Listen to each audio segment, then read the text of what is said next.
এবার একটু তুমি বলো যে শনি খারাপ হয়েছে, এটা আমরা বুঝবো কি করে কোনো মানুষকে দেখে? রাখে হোক শনি মারে কে? শনি যদি রাখে কেউ তাকে মারতে পারবে না। আচ্ছা, কারণ শনি জানো তো ন্যায়ের দেবতা। তার মানে শনির ভালো দিক আছে প্রচুর। অবশ্যই, হ্যাঁ, শনি হলো ন্যায়ের দেবতা। যে ন্যায় কাজ করে শনি তার পক্ষে সবসময় ফেভারে থাকে।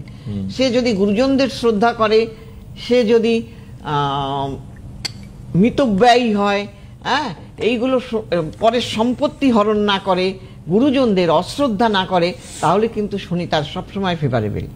আর যারা এগুলো করে, মা বাবার সহিত অশ্রদ্ধা করবে এবং পরের সম্পত্তি হরণ করে নিজে ভোগ করবে, আরে বাবা, ঈশ্বরই তো বলে গেছে যখন ভাগ করে, কার সম্পত্তি ভাগ করছে উপরে বসে হাসছে, ওটা তো তোরও নয়, তারও নয়, কারোরই নয়।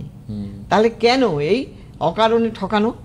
কাজেই সেই জন্য সবসময় ভালো কাজ যে করবে শনি তার ফেভারেবল, সে তাকে মারবে না। ওই যে ডাকে হরি মারেকে।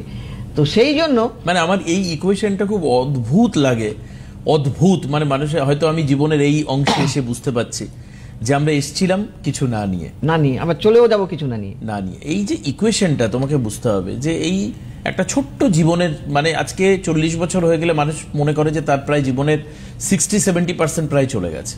কতদিন বাঁচে মানুষ? 65, 70, 75, কিছু কম লোক আছে যারা 80-র উপরে যায়।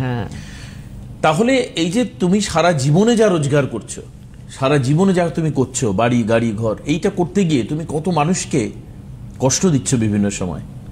সেই কষ্টটা তুমি দিও না, হ্যাঁ, মানে কারণ তুমি নিয়ে যাবে না। ঠিক। কিন্তু আমাকে যারা জানে না তারা জানে আমি কি প্রকৃতির লোক। হ্যাঁ, আমি বলি সবাই এরকম হও। কারণ কি জানো, আখেরে তোমাদেরই ভালো।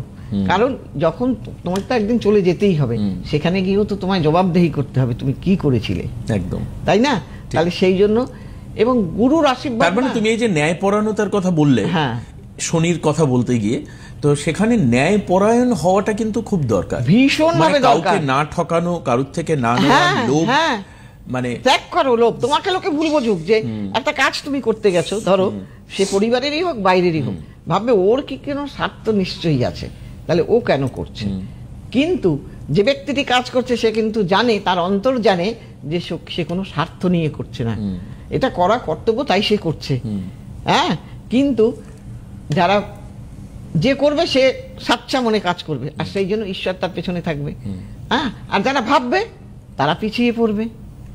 সেই জন্য সবসময় ভালো মন নিয়ে ভালো কাজ করলে যত বাধাই আসুক না তোমাকে কেউ কিচ্ছু করতে পারবে না। দেখবে মানুষকে গুলি করতে যায়, অনেক সময় দেখবে সে গুলিটা কিন্তু ভুল জায়গায় চলে যায়। এই কয়েকদিন আগে কসবাতে একটা ছেলেকে গুলি করা হয়েছে, তো গুলিটা তাকে লক্ষ্য করে চালানো হয়েছিল কি না সেটা জানি না, তবে তার বাঁ হাতের তালুতে গুলিটা লাগে। হ্যাঁ, আর এরকমও দেখা যায়, গায়ে কিন্তু লাগেনি। না, তুমি জানো একজনকে হসপিটালের মধ্যে গিয়ে গুলি করতে গেছে, কত বড় সাহস দেখো, সেখানেও সে গুলি করতে পারেনি তাকে। তাহলে কি ওই যে এটাই রাখে হরি মারেকে, তুই বলে রাখে শনি মারেকে, রাখে শনি মারেকে। কাজে শনিও কিন্তু আমাদের আয়ুর দেবতা। तकदीर में जो लिखा होता है वही होता है, उसके सिवा कुछ नहीं होता है।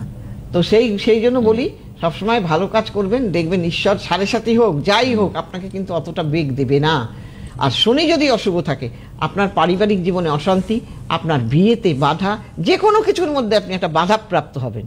মানে ইচ্ছাকৃতভাবে কারোর ক্ষতি করাটা উচিত না। হ্যাঁ, আর ম্যাক্সিমাম